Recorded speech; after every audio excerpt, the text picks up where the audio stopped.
So welcome back to the Pach-Attack. From the forums, we have a question from Ryuji76. Dear Michael, what percentage of the budget for video games goes to programmers, low to high? This is more of a personal inquiry for a self-starting indie game. Video game development is typically budgeted about 20% of total sales. It's higher if the game doesn't sell well, and it's lower if the game sells super well. So, you can have a $100 million budget on Call of Duty and do $1 billion in sales, and it's 10% of sales. Most games, like I said, have a budget of about 20 million, and they're budgeted to do about 100 million in sales, so 20%. All of that development budget goes to the programmers. So, obviously there's a little bit of office occupancy and computer costs, but that's really small, relative to their compensation. These guys sit in cubicles, so the rent, and the utilities, we're talking about, $1,000 a year, and these guys make $100,000 a year. So 20% of, not the budget, 20% of revenue goes to them. 100% of the budget, essentially. The only thing that goes into game development that isn't paid to the programmers is royalties paid to whoever owns the intellectual property. So if you're working on the FIFA game, it's probably a pretty good thing that EA pays FIFA their royalty, because if they didn't, you would be unemployed. So I think the guys that work on FIFA are okay with FIFA getting some of the money. If you work on the Lady Gaga game, then obviously Lady Gaga is the reason it's going to sell. Kyle is going to be in the Lady Gaga game. All right, from the forums, we got a question from Brandon. That's an original name. I like Brandon. Good for you, Brandon. Hey, Mr. P, what do you think of the video game sales tracking site VG Charts? Ooh, God, loaded question. All right, the VG Charts guys are awesome dudes. I like them a lot. They're super, super nice guys. They came up with a really great concept. They essentially do spy work.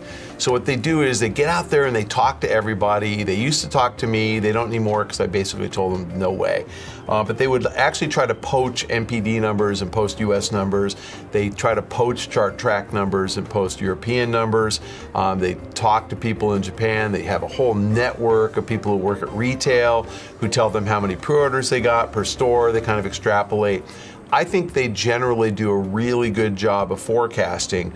I will say that they do something that I don't find particularly above board. I don't think it's illegal by any means, but they have kind of a revisionist recollection. So what you'll see is they'll post like a preview of some number, and then their actual number will be, completely different. And they'll update their actual numbers as they get better information. They just don't quite ever acknowledge that the numbers changed. So I would say if you're looking at 2012 and prior data, VG Charts is really reliable. They spend all their time going over every piece of published information about every game sale, everything. 2012 and prior, they're absolutely dependable. 2013 will be good data when it's 2014. It's not usually that great during the year.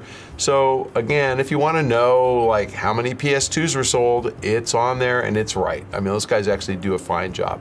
I look at it myself all the time. I actually, the reason I said this thing about revisionist recollection is I remember I did an industry report in 2009, and I went back and looked at VG Charts for 2008-76, and I kind of compared their numbers to my numbers, and we were pretty close.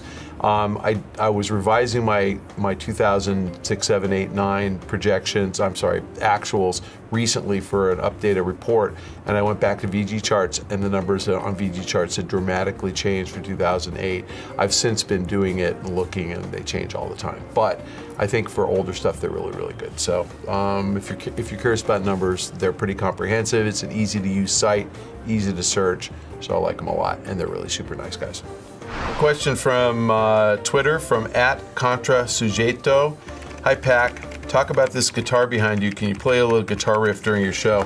Well, first of all, I haven't even pulled the plastic off of the this. It's protected plastic, because I have a feeling this is going to be worth like gajillions of dollars someday.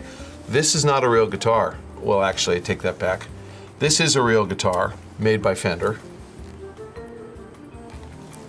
Made by Fender for harmonics and marketed by Mad Catz, if you remember Mad Catz. And this Fender, a real Strat, they took the guts of the guitar out and they put Guitar Hero controls on it. So I can play it, but it doesn't sound very good. How's the wah-wah doing? So no strings, not gonna play it. It's a prop. I got it as a gift. And I'm hoping that, 100 years from now, when nobody remembers what Guitar Hero is, this will be a curiosity. So I left the plastic on. It's got some dust on it. I've never even opened up the little battery thing to put a battery in. Shows you how much into Guitar Hero I was, see? No batteries. But anyway, this could have been the guitar. I think this thing retailed for a lot. I think this was like 300 bucks or something. Do you guys remember these? Did you ever see one? They didn't give me the thing, what do you call it? The sash thing over your back, the strap. Yeah, I don't have a strap. I have no strings. But it's in tune. It's perfectly in tune. Yeah. John Finger will make it sound great. Oh yeah? So you can get the wah-wah going? Probably should be playing down by the pickup set. What do you think?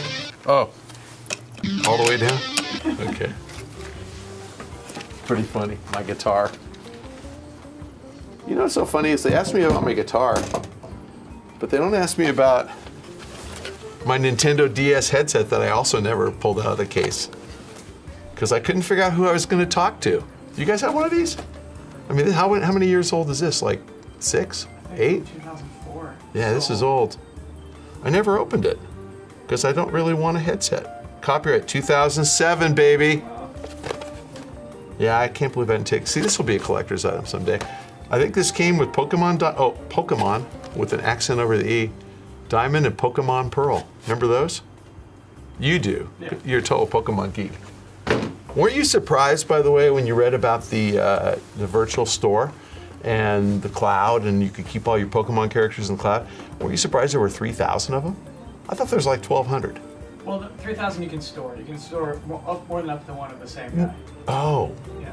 I thought there were 3,000 characters. There's going to be over like 600, I think, after the Okay, because I thought I had read 1,200, and then I saw you could store 3,000 characters. I'm like, 3,000 Pokemon characters? That's like, how many years did that take you to find them all, to unlock them all? Come on, dude, that's like a lot. Yeah.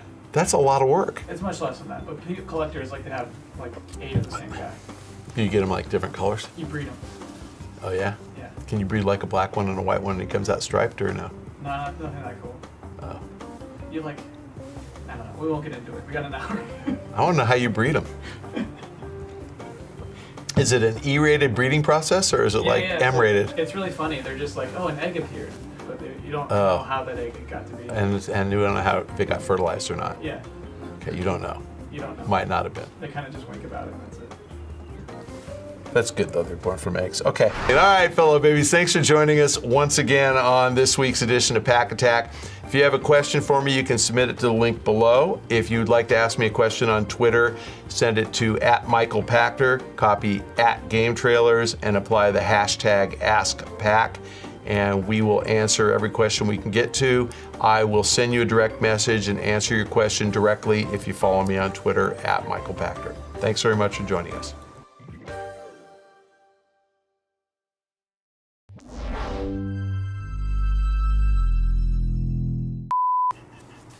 He looks like Lady Gaga, kind of, don't you think? Okay, Finger, I challenge you. I want to see Kyle as Lady Gaga. Do it. You can do it. Actually, if you can't make him Lady Gaga, let's look at Kyle and Lady Gaga's love child. Let's blend them together and figure out what that looks like. There, we got through the whole thing. Yeah. If you'd like to follow more of our stuff on Game Trailers, we have links to YouTube on the side of the screen. I'm not sure which side, but one of those sides. Maybe that side. Just a guess. I had to think about it. I can't remember where they are, right or left. Oh, you nailed it. Yeah. Yeah, I had to think about the picture.